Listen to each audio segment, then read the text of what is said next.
नमस्कार, मैं हूं आपके साथ सुनील कुमार शर्मा और आप देख रहे हैं न्यूज जन आवाज। केंद्रीय पर्यटन मंत्री एवं संस्कृति मंत्री गजेंद्र सिंह शेखावत पहुंचे जोधपुर। मीडिया से हुए रूबरू, निवास स्थान पर की जन सुनवाई। जोधपुर संभाग प्रभारी चित्रेश बोहरा की खास रिपोर्ट। केंद्रीय पर्यटन मंत्री एवं संस्कृति मंत्री गजेंद्र सिंह शेखावत अपनी एक दिवसीय यात्रा पर अपने गृह नगर जोधपुर आए। यहां पहुंचने पर कार्यकर्ताओं व प्रशासनिक अधिकारियों ने उनका स्वागत किया। शेखावत ने रविवार को अपने निवास स्थान पर जन सुनवाई भी की। उन्होंने अपने निवास स्थान पर मीडिया से बात करते हुए कहा कि भारत में स्काई ड्राइविंग की सुविधा उपलब्ध हो, इसके लिए हरियाणा सरकार के साथ मिलकर यह कार्य शुरू किया गया है। भारत में पहली बार निजी रूप से इसकी शुरुआत हुई। उन्होंने कहा कि आने वाले दिनों में भारत में इस क्षेत्र में प्रगति होगी। उन्होंने हाल ही में राजस्थान सरकार द्वारा पेश किए गए बजट पर बोलते हुए कहा कि मोदी जी के विकसित भारत के संकल्प को पूरा करने वाला व राजस्थान का विकास करने वाला बजट पेश किया है। उन्होंने कांग्रेस पार्टी व विपक्ष पर निशाना साधते हुए कहा कि वह झूठ बोलकर लोगों में भ्रम फैला रही है। जोधपुर संभाग प्रभारी चित्रेश बोहरा की रिपोर्ट के साथ देखते रहिए न्यूज जन आवाज। भारत में लंबे समय से इस तरह की फैसिलिटीज़ बने, इसके लिए प्रयास किए जा रहे थे, लेकिन कुछ व्यवधान, कुछ बाधाओं के चलते नहीं हो पा रहा था। हरियाणा सरकार के साथ मिलकर के स्काई हाई टीम ने यह फैसिलिटी भारत में शुरू की।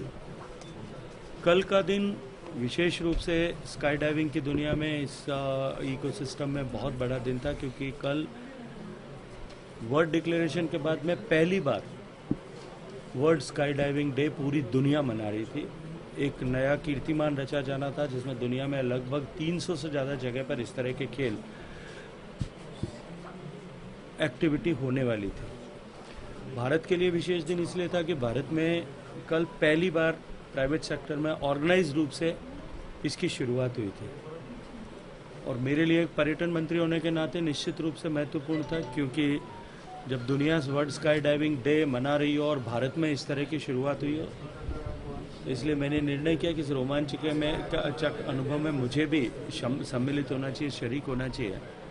और निश्चित ही मैं देखता हूं कि आने वाले समय में भारत में इस तरह के केंद्र और बनने के साथ ही भारत में इस दिशा में एक विशेष प्रगति होगी और भारत के पर्यटन को बढ़ावा देने की दिशा में इसके कारण से बहुत बड़ा उछाल है। सरकार ने जिस तरह से बजट प्रस्तुत किया है, वो राजस्थान के सर्वांगीण विकास के लिए जो है समर्पित बजट तो है ही, लेकिन साथ साथ में माननीय प्रधानमंत्री जी की जो परिकल्पना है कि 2047 तक हम भारत को विकसित भारत बनाएं, और विकसित भारत बनाने की आधारशिला एक तरफ इंफ्रास्ट्रक्चर है, दूसरी तरफ इकोनॉमिक ग्रोथ है। जो माननीय प्रधानमंत्री जी की संकल्पना है कि हम भारत को दुनिया की तीसरी बड़ी अर्थव्यवस्था बनाएं, इस बजट में उस दृष्टिकोण से भी माननीय मुख्यमंत्री भजन लाल जी ने राजस्थान की स्टेट जीडीपी जो है वो 30 लाख करोड़ तक पहुंचे या 350 बिलियन US डॉलर की बने, इस दिशा में संकल्प राजस्थान की जनता के सामने इस बजट के माध्यम से व्यक्त किया है। बजट राजस्थान के हर तबके को कहीं न कहीं किसी न किसी तरह से छूते हुए हर विधानसभा में कुछ न कुछ प्रगति का काम, विकास का काम हो। भारतीय जनता पार्टी के चुनाव घोषणा पत्र में किए गए वादों को पूरा करने वाला हो, इस दृष्टिकोण से एक सर्वांगीण सर्वस्पर्शी बजट प्रस्तुत। वो कांग्रेस पार्टी और उसके नेता अब संविधान की पुस्तक हाथ में लेकर के, जिन लोगों के हाथ संविधान की हत्या के खून से रंगे हुए हैं, वो आज संविधान की पुस्तक हाथ में लेकर के संविधान बचाओ का नारा देते हैं, संविधान बचाओ की बातें करते हैं।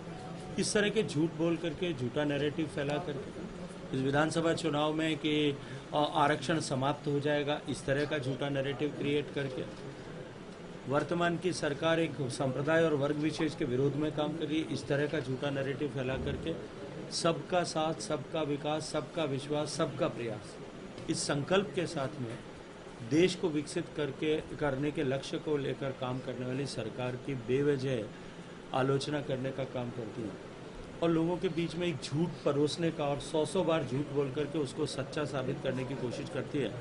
लेकिन हम सब ने देखा कि देश की जनता ने परिपक्व मानसिकता का परिचय देते हुए